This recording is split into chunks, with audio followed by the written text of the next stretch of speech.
Well, today it's finally time to tell you what really happened to Flight ML370. By the way, this is the greatest mystery in aviation history. And we're going to continue to share that mystery of ML370. We're going to also tell you about another mystery plane, believe it or not, that is tied to 9/11. That's kind of a bonus. Well, today we're going to cut to the chaff. And we're going to tell you the truth about what happened to that plane. This and more on this episode of Charlie Crimebuster. Yep, it's what some people are calling the fastest minutes in podcasting.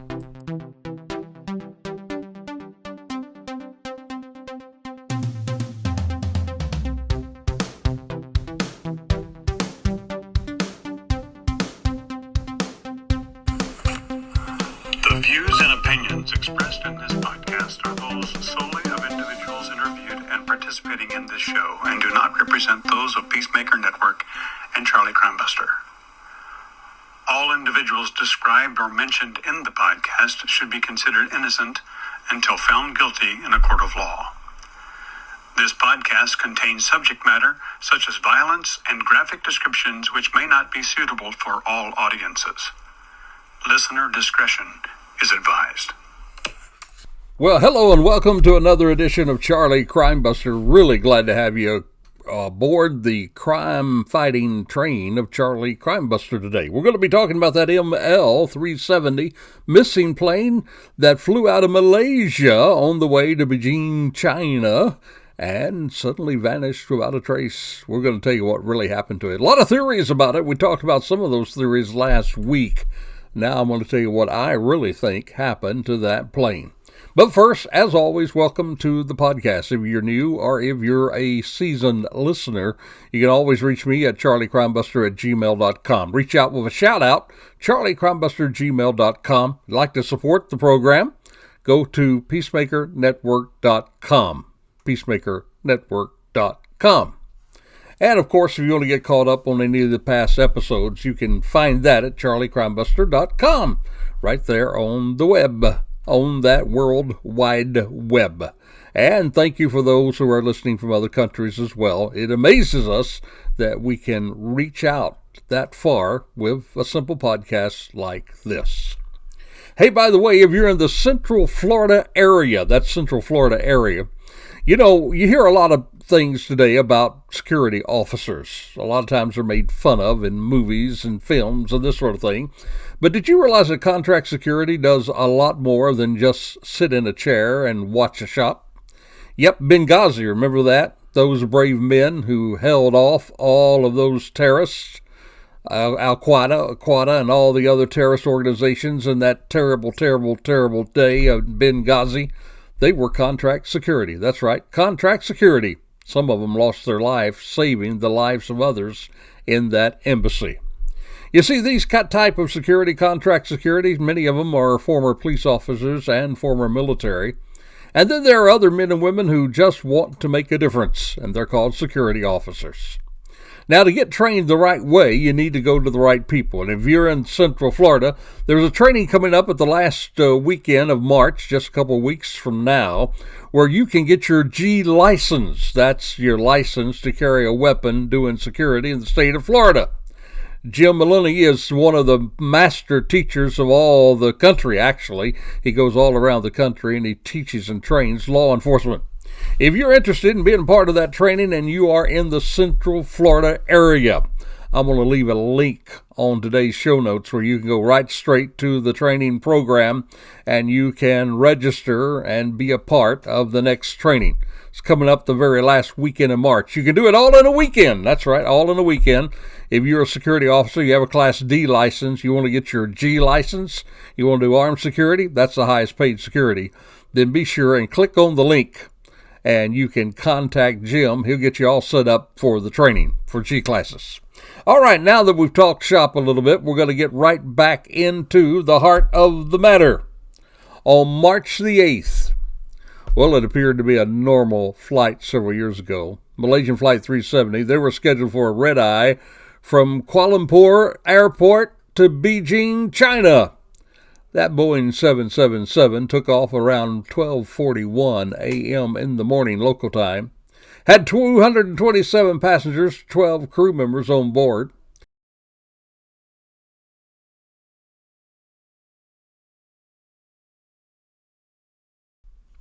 It was a quiet night and a calm sky as the plane headed out over the South China Sea. It reached a cruising altitude of around 10,700 feet at about 1:01 a.m. in the morning. Now, the aircraft communicating, addressing, and report system, that's known as ACARS, well, that's the one that would transmit data about the airplane's performance. Well, that sent its very last transmission at 1:07 a.m., and then suddenly there was silence. Now, the last voice communication from the crew, well, occurred about 1:19 a.m., and at 1:21 a.m., well, the plane's transponder, that was the one which communicated with air traffic control, it was switched off just as the plane was about to enter the Vietnamese airspace over South China Sea. And at this point, again, the airline went silent, never to be heard of again. So most people think. Now, what happened to this flight? Was it hijacked? Did it explode in midair? Did it crash into the South China Sea? Well, we're going to give you the answer to that in a moment. Right now, I want to tell you about another mystery plane. A mystery plane that happened to happen around the time of 9/11. That morning that most people will never forget. What you may not know about that day was that there was another plane, a United 767, was scheduled to take off from JFK Airport on that fateful day of September 11, 2001. Now, there are people that are saying that this could have been the fifth plane targeted by hijackers. And this is according to the flight attendants and the pilot on that plane. And this week, TMZ, they're going to tell a story about United 23 on Monday on Fox at 9 p.m. Now, TMZ, they've conducted a 6-month investigation to that flight. That was a flight that was scheduled to leave JFK at 9 a.m. It was bound for Los Angeles. They interviewed flight attendants, the pilot, United dispatcher, and even a member of the 911 Commission. And they talked to them about a series of suspicious activities on that plane. Well, at least it was suspicious enough for the FBI to get involved. You see, there were 4 passengers in the first class that aroused a suspicion. The flight attendants say that one of the passengers was actually a man disguised as a woman. And the first-class flight attendant, well, tells us those passengers they did not eat meat. That's right, they did not eat meat. And there were only 2 fruit plates that was left. Well, she wanted to get them some more fruit plates so the passengers could eat. But that presented, it actually turned into a heated argument. One of the passengers insisting, we do not want to eat. We don't need food. We just want to take off. We just want to go. Well, yet there's other reasons why the flight attendants were suspicious. They were suspicious of those 4 passengers in first class, along with 2 others that were in the business class. You see, the plane taxied to the runway. It was close to taking off. That's when the World Trade Center was hit. The airport, well, it shut down. And United 23 went back to the gate, was evacuated. The plane then was empty, locked up. But 20 minutes later, people on the ground, they saw 2 uniformed people running toward United 23. Authorities came a short time later. They opened the door, and they found the hatch. The hatch that led from the belly of the plane to the cabin, well, it was open. Now, the pilot believes that 2 people may have been there to remove weapons, other maybe evidence. Now, we really don't know what was removed from Flight 23, but we do know, now this is something else very, very suspicious about that fateful day. There was someone who put box cutters in the first-class seat pockets of the plane parked right next to United 23. That plane was not scheduled to take off at that time. Now, that pilot, he believes those box cutters, well, they were intended to be on his flight, but that someone had confused the 2 planes. The FBI, they did interview the flight attendants later that day and even took them to a lineup to Port Authority to see if they could ID that. Well, if you want to know more about that, TMZ, well, they're going to have a special on Monday night. Investigates 9/11, the 5th plane. There you go, another mystery plane. But the mystery plane we're going to talk about today, well, it's that Malaysian flight that left Malaysia on the way to China and vanished in thin air. And remember, there were over 200 families of people on that flight. Families who want to know the answer to what happened to their loved ones who boarded that mystery flight on March the 8th. Now, we do know that the last moment that they heard from them, they were over the China Sea, South China Sea. And within hours of the disappearance of that flight from flight radar, well, authorities then scrambled to attempt to find the plane. There were several countries within distance of the flight, and they all attempted to reach out to the plane by radio. It was even reported that one pilot attempted to reach the flight crew. He was there in the area from the emergency radio channel. He tried to reach them. He said he heard static and what sounded like mumbling. So immediately we must ask, what could cause the transmissions from the flight to go dark? Why the silence? Well, the first thing we might think is that something catastrophic happened. Maybe the plane blew up in flight. Maybe it suddenly plunged into the ocean. Something like that could cause the plane to go silent. You see, even if a hijacker would have gotten into the cockpit, well, there are buttons the pilot could have touched to alert authorities that such a thing had happened. And unless the hijacker knew how to cut off the electronics of the plane, well, the plane would still be signaling to air traffic control. So, the search and rescue that immediately took place, well, within hours of not having any kind of response from the plane, that search and rescue, well, it should have turned out was something in the area where the plane was last heard of. That's the first place you go, the place where the plane was last heard of. And search and rescue operations began the very morning that this took place. So now we have to ask, if there was no catastrophic event, because there was no debris there in the area, well, what happened to the plane? Well, I want to tell you about that in a moment, but right now it's time for what we call our Crazy Crook Story. You see, we tell a Crazy Crook story on each episode, kind of lightens the load, and the heavy stuff that we share week by week. Now, our Crazy Crook story today, you can imagine, or maybe you can't. Maybe you're like me and you have not really visualized yourself robbing a bank. But if you had to rob a bank, well, you can imagine, well, for most of us, it would be a most stressful time, right? You have to ask questions. What if they have a silent alarm?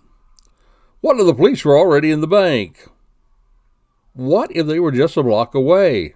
Or if you're in Florida, you have to ask, what if there's a concealed weapons carrier in the bank? We have a ton of them here. And maybe one of those wants to be a hero. Yep, you got it. Lots of stressful stuff to think about if you're going to rob a bank. Well, in Beaver Creek, Ohio, the robber comes in. He announces a stick up. And then, probably because his nerves gets the best of him, well, then he says, "This is a stick up," and promptly faints.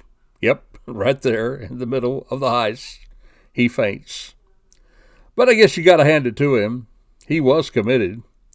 You see, the teller, upon seeing this guy collapse, she called 911. She asked for medics, and while that ambulance was en route, well, the suspect, there, even laying down, he handed over the note asking for all of her cash. Well, unfortunately for the robber, but thankfully for all else, the robber was arrested, got the medical help he needed, and then a lot more, because he now has help from the correctional authorities there in the clinker. Well, perhaps there he could be a little more relaxed among other like-minded robbers.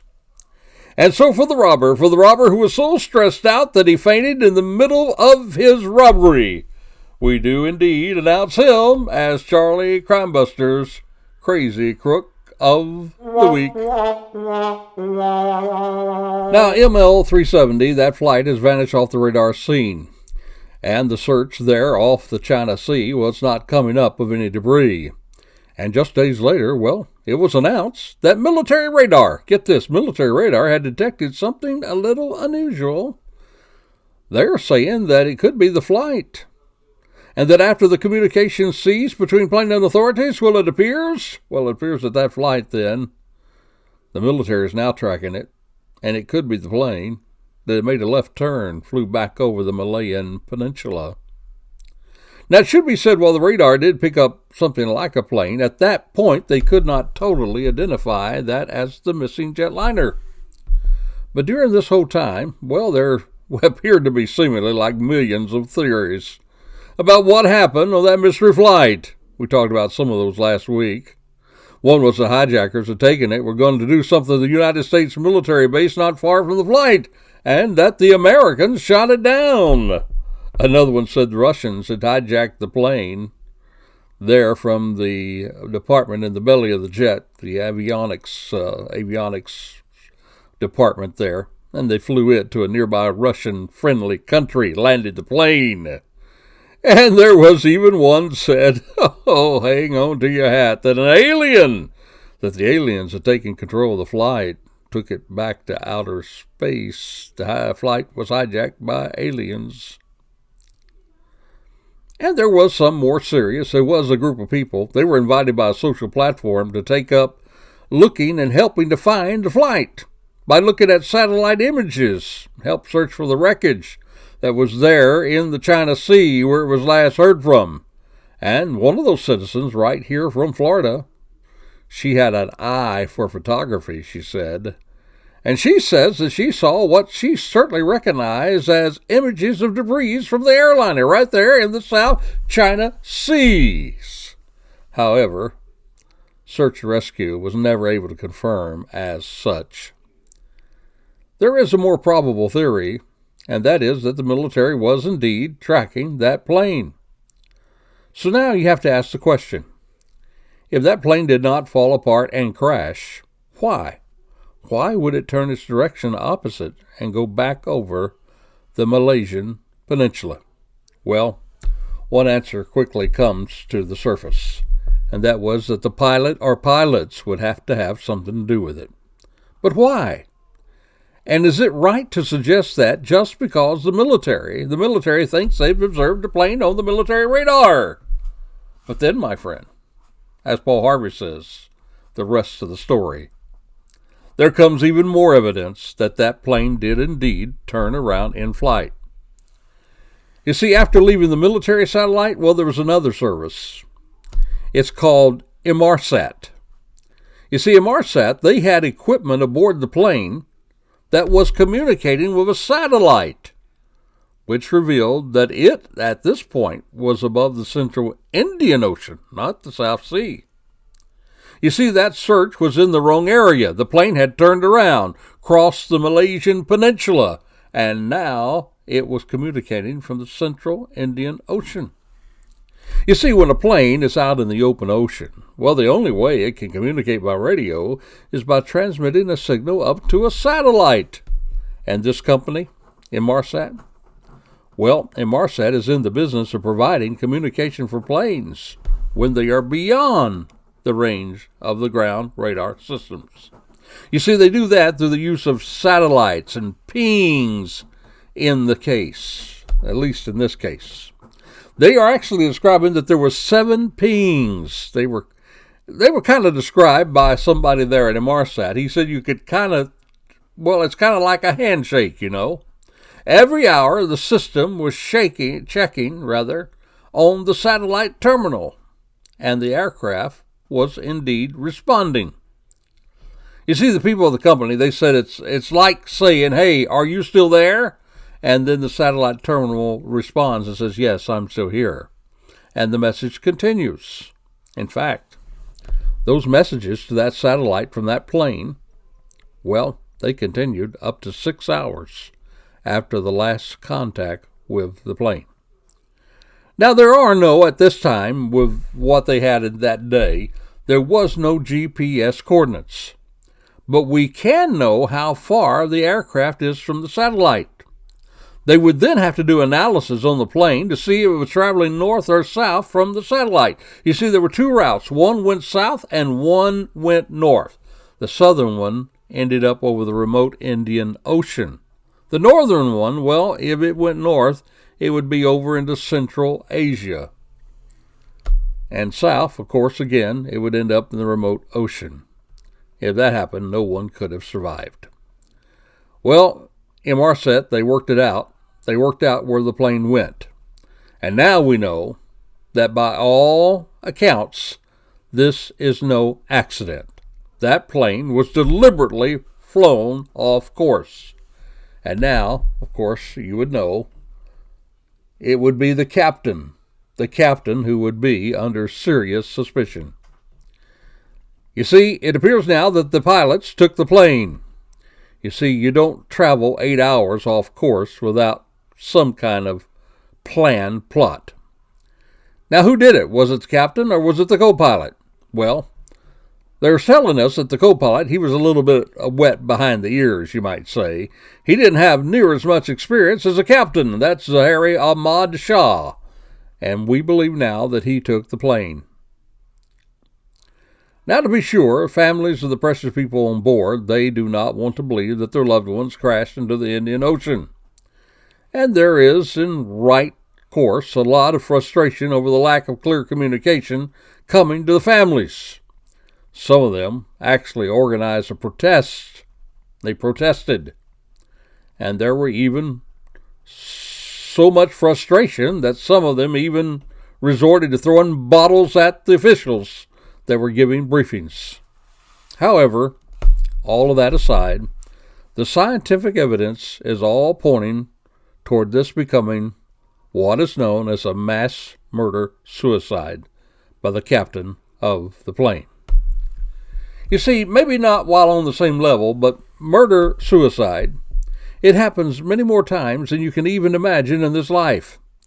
Now, it usually does not involve this large of a number of victims, and it usually does not take 8 hours to complete it. But it does happen more often than we would like to know. So then you ask, why have a captain of a Boeing 777, why would that captain take the lives of innocent people and then take his own life? Well, my friend, that question was also asked when a man that other people thought was successful. You see, he took a motel room high up in the air, and he fired on a country music concert in Las Vegas. You remember that, right? It was October the 1st, 2017, Stephen Padlock, 64-year-old man from Nevada. He opened fire on a crowd attending the Route 91 Harvest Music Festival on the Las Vegas Strip in Nevada. And from his 32nd floor suite in the Mandalay Bay Hotel, he fired more than 1,000 bullets, killed 60 people, wounded at least 413. And the panic, well, it brought the total number of injured to approximately 867. Then about an hour later, well, he was found dead in his room from a self-inflicted gunshot wound. And the motive for that mass shooting, well, it's officially, quote unquote, undetermined. Often we don't get the motive in a mass murder suicide. Now, did you get that? He killed 60 people, wounded 413. That would have been more people than were on the flight of JimL 370. And then, don't forget the most horrific mass murder-suicide of all. Again, back to what we talked about earlier, September the 11th, over 3,000 people dead at the hands of terrorists on United States soil. Now, while we know the motive of September the 11th, there are other mass murder-suicides that often do not reveal motives. But the fact is, when it comes to the Malaysian flight, the evidence by far suggests strongly that the captain of the plane, he flew this plane and their people on that plane to a watery grave in the remote Indian Ocean. You see, while people do evil in this world, there are people that do good, and we're grateful for all of those that do good. But this is a man who did bad. He was an experienced captain. We do know that whoever did this, well, they had to be aggressive and sophisticated. He fit that role.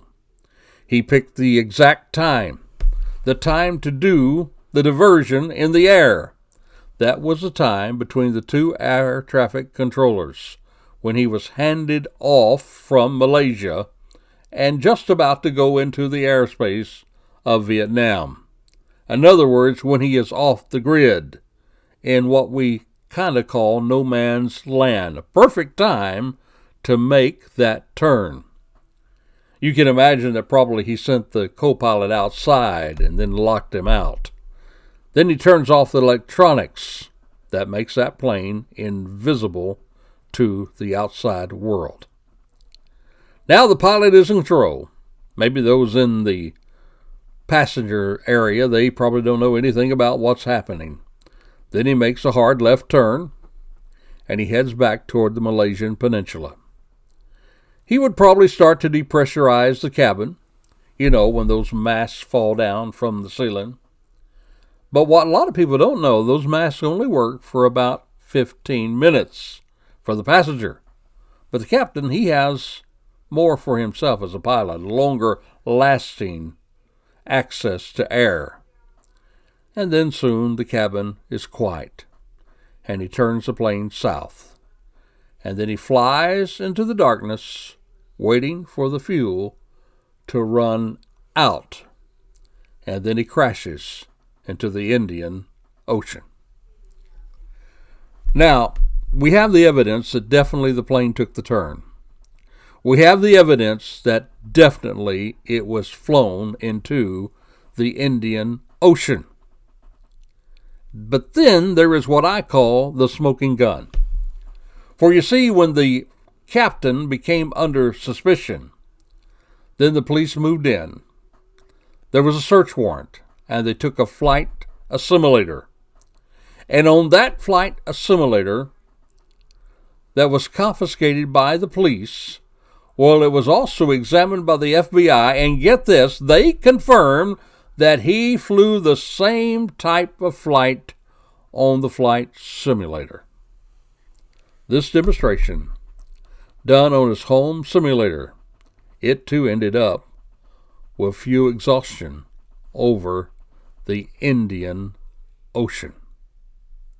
So we have evidence that he did that on a simulator. Why else would he do it if he hadn't planned it out in his head? Then this actually happens. And there's other evidence as well. That is that the satellite actually pinged, and that's where the plane went. Now, there are some who think that we depend too much on satellite information in the case, but remember satellites, well, they help us to keep up with people all the way to outer space. Satellites warned the British people of air raids in England so that they could prepare. Satellites keep us safe day by day. They even help us communicate with our loved ones by cell phone. And it's all based on math. You can figure out where a person is by that link to that tower. Now again, this may not be what the loved ones wanted to hear. And those frustrations again led to protests. Family members, they are concerned. And now they're searching for this flight, not in the South China Sea, but there in the Indian Ocean. And boy, that search is a humongous challenge. They're searching something larger than the continental United States, all the way out into the southern Indian Ocean, very remote. And then all of this is confirmed because they do indeed find debris from Malaysian Airline Flight 370. It was first found in July 2015 there on the French island of Reunion. That's about 3,700 or 2,299 miles west of where the Australian authorities were searching. And then not only did they find that, but 26 more pieces of debris. Well, they found that in countries like Tanzania, Mozambique, South Africa, Madagascar, and other areas over the next 18 months. Now, it is true that only 3 pieces were actually positively identified coming from the plane, but 3 pieces positively identified coming from the plane tells us that that's where the plane was and where the plane went.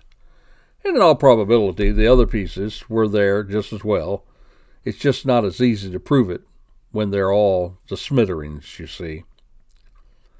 You see, the locations of the debris, well, that was able to narrow the search area in the Indian Ocean. So, my friend, in my opinion, no doubt, the captain of the plane took this plane to its watery grave for reasons we may never know. But if you would like to know more about murder-suicide, well, I would refer you back to another episode. In fact, we'll leave a link for you to follow, the show notes, to where you can listen to an entire Charlie Crimebuster episode on mass suicide. It will help you understand a lot more about this crime tendency. And please remember, most mass shooters do commit suicide.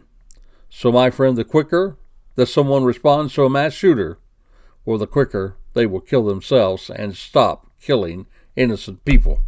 That's why police today should not wait, but they rush to confront a mass shooter. So our lessons today are simple. If you see something, say something. I cannot ever think about this phrase without thinking about how just about a year or so ago, here in Central Florida, someone saw something and said something. It was about a college student. He had done things to cause suspicion. That was reported to law enforcement. Law enforcement immediately investigated, and the person was taken into custody, now get this, on his way to the shooting range to practice an act that he had planned to murder others on a college campus on that very same day. Yep, if you see something, say something. Do not delay. It does indeed make a difference. So, my friend, until this time next time, this is Charlie Crimebuster reminding you, be safe, be alert, for indeed the life you save, it may be your very own.